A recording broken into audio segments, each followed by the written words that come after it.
I'm Kim, and I'm delighted to be able to share with you a little bit today about who I am and what I do and how we might be able to connect. So I'm a therapist and I live in Los Angeles, and I have been practicing a method with my clients that has been very helpful for them, and it's also been very helpful for me in my own personal life. And there's a growing community of people that are using this therapy method and also integrating it with their spirituality in a way that is truly life-giving. And it's not just a therapy method, but it's a spiritual discipline. It is a way to practice God's presence. It's a how to regulate your emotions when you're feeling stressed out in any given moment. Have you ever felt like you're the only person who has difficult emotions, who's struggling with problems that seem unsurmountable? A lot of people feel that way. I've felt that way too at times in my past.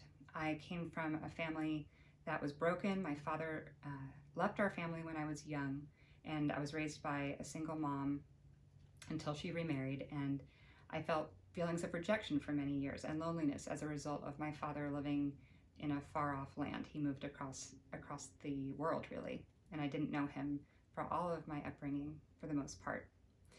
And then when I got married, after a long period of singleness, I struggled with trying to conceive, and this is something that many couples go through and many women experience, and many people have to deal with this problem. And I struggled with it, but I was able to overcome it, and I have a beautiful adopted daughter now, and my husband and I are so grateful that we've been able to build our life together. And this method has really helped me get to be the person that I am, and I really feel like it's my life calling to share it with other people so that the general public and also therapists and other caregivers can have this tool in their toolbox to equip others and to handle life problems with ease. So I'm going to tell you about it, and it's a method that was developed in the 1980s by a man named Richard Schwartz, and it's called Internal Family Systems Therapy.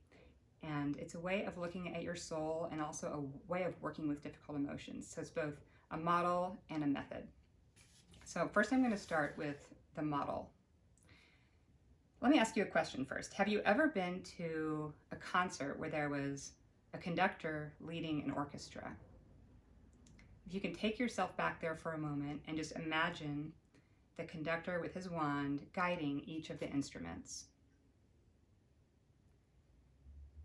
You can apply this concept to the way you look at your own soul. So think of yourself as having an internal conductor that can guide the different parts of your soul that might be playing in any given moment, that might be taking over, might be too loud, you might say, in a particular situation that's happened to you.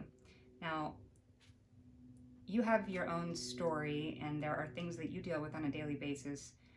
And I would love to be able to sit by the fire and hear all about it and learn about what you deal with on a day-to-day basis. Personally, I live in California, so I deal with traffic quite a lot. So imagine, as an example, that you're driving down the highway and someone cuts you off and you start to feel angry. So this feeling of anger is not bad. You came by the feeling honestly, but how do you handle it? How do you manage your emotions? And I know that many circumstances are not so trivial and are much more difficult than that we're all dealing with, yes, in this very difficult, tumultuous time. So going back to the idea of your soul as having parts, consider that the anger might be an emotion that one particular part of you is feeling. So the idea is that your soul has parts and that you have different emotions that these different parts are carrying. Actually, also different thoughts and feelings that they're carrying. And you can categorize these parts in three ways. Consider that your soul might have manager parts, and these are the parts of people that you see when you first meet them, the parts that are their performers and their strategists, and the parts that like to get things done. These are their internal representatives, you might say. And these managers' role is to prevent pain from happening. You also have firefighter parts that get activated when there's the flame of pain, and their goal is to extinguish the flames of painful emotions. And these two types of parts can be polarized with each other. But these two parts are both protector parts of a third type of part that we all have called exiles. And these are the parts that have been traumatized in the past, and they're carrying wounds from painful experiences. These are parts of us that we don't often show to people that we don't know very well. And it's important to pay attention to these parts of us that are carrying pain so that they can find rest and be unburdened from the difficult emotions that they work so hard to bear for us all day long. So you can see that we have manager parts that are working so hard every day for us, firefighter parts that are trying to extinguish the flames of painful emotions with feel-good behaviors, and our exiled parts underneath are tender, vulnerable aspects of our personalities deep within. And we also have, as we said, the internal conductor, the self within, the place where the Holy Spirit dwells, if you believe in the Holy Spirit. And the goal is to develop a healthy relationship between the internal conductor and these different instruments within you, these different parts of your soul, so that you can have a harmonious existence and make a joyful sound and realize your God-given potential. Now, that is the model. There's also a method for how to work with a part in a given moment. So going back to that example of if you're cut off driving down a highway and you feel anger, there are 5 steps that I suggest in my book called Boundaries for Your Soul for how to work with a particular emotion.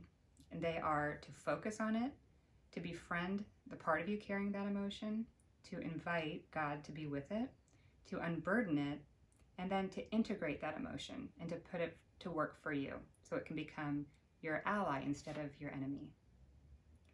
So the first step is to focus. So let's say you're feeling angry. Focus on that anger instead of turning away from it. Usually what we do is to push it away. This is counterintuitive, but I want to invite you to focus in on that difficult emotion. What is it for you right now? It might not be anger for you right now. Just take a moment to do a scan of yourself and just notice what you're experiencing. It might be anxiety. It might be fear. It might be grief. Consider that this emotion belongs to one part of who you are. And now the second step is to befriend it. And you do this by asking, how do I feel toward this part of me that's carrying this emotion? And I invite you to do that right now. And if there's anything except for compassion and curiosity, to ask that other part of you to step aside and to extend curiosity to the original part that you identified. The third step is to invite the sacred presence to be with it. Now, this is a way of integrating this psychological method with your spirituality. And everyone has their own spiritual path. I am a Christian, and so I ask Jesus to come and be near this part of me that's in need. You might be more comfortable with the language of God or with your higher power. It's important to integrate your own spirituality with this method and to invite the sacred presence to be near this part. And one way you can do this is by asking, is this part aware of God's presence? And if it's not, is it willing to invite God to draw near?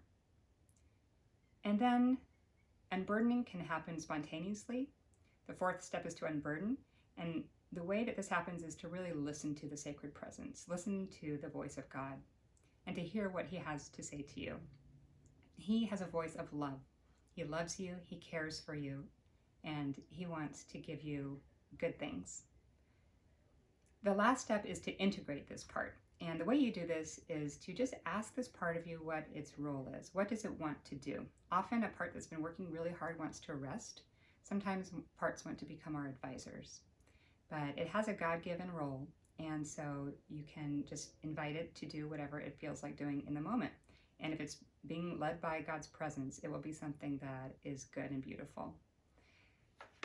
So that is the method of working with a particular part of you in need to focus, befriend, invite, unburden, and integrate. And again, I talk about this method in my book, Boundaries for Your Soul. I invite you to journey with me as we continue to learn about how to relate to difficult emotions and how to become the people that God intended for us to be. Thank you so much, and I hope to be in touch.